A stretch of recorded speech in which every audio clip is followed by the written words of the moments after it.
पश्चिम बंगाल में बीजेपी को लगातार तीसरी बार झटका लगा है।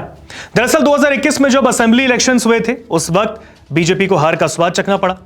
लोकसभा चुनाव 2024 में बीजेपी की जो सीटें थी वो घट गई, क्योंकि 42 लोकसभा सीटों में से सिर्फ 12 ही सीटें बीजेपी ने जीती। पश्चिम बंगाल में 8 सीटें कमी हो गई, क्योंकि 2019 में 18 पर जीत दर्ज हुई थी, इस बार 12 हो गई, खिसक कर 6 सीटें और चली गई।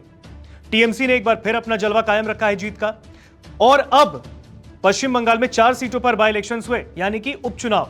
इसमें भी बीजेपी का टीएमसी ने सुपड़ा साफ कर दिया, यानी चारों की चारों सीटों पर टीएमसी यानी ऑल इंडिया तृणमूल कांग्रेस के कैंडिडेट ने शानदार जीत दर्ज की है।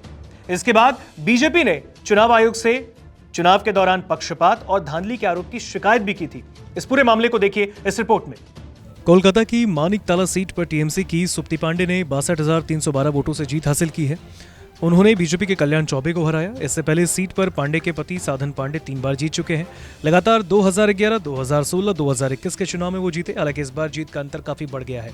साधन पांडे के निधन के बाद इस सीट पर चुनाव करवाए गए। ऐसे में माना जा रहा है कि पति की मौत के बाद सुप्ति पांडे को उनको संवेदना भी मिली और उन्होंने बड़े अंतर से जीत दर्ज की है।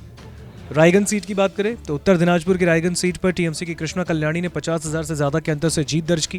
वो पहले भी सीट पर जीत चुकी थी, हालांकि वो पहले बीजेपी के टिकट से लड़ी। लोकसभा चुनाव से पहले उन्होंने विधायक के तौर पर अपना इस्तीफा दिया। टीएमसी ने एक बार फिर उन्हें अपना उम्मीदवार बनाया। इस बार चुनाव में जहां कल्याणी को 86,479 वोट मिले तो बीजेपी प्रत्याशी को 36,402 वोट। ऐसे में यहाँ पर टीएमसी की रणनीति काम आ गई। जाहिर सी बात है इस क्षेत्र में कल्याणी की लोकप्रियता रही होगी, जिसका फायदा उन्हें एक बार फिर मिला। राणाघाट दक्षिण सीट टीएमसी के मुकुटमणि अधिकारी ने 39,000 से ज्यादा वोटों से जीत हासिल की है। कल्याणी की तरह उन्होंने भी विधानसभा चुनाव के बाद ही टीएमसी ज्वाइन की, हालांकि उन्होंने विधायक के तौर पर इस्तीफा नहीं दिया। लोकसभा चुनाव से पहले उन्होंने विधायक पद छोड़ा और इस चुनाव में उन्होंने बीजेपी के मनोज कुमार को बड़े अंतर से हराया।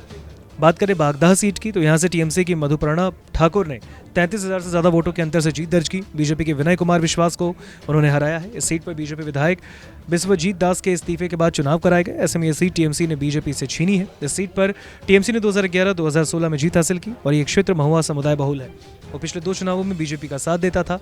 बता दें कि लोकसभा चुनावों में भी टीएमसी ने 42 में से 29 सीटों पर जीत दर्ज की, तो वहीं बीजेपी के खाते में केवल 12 सीटें आई, जबकि 2019 के चुनाव में भाजपा ने 18 सीटें जीती। बीजेपी अक्सर बेहद आक्रामक होकर चुनाव लड़ती है, जिसका फायदा उसे मिलता है।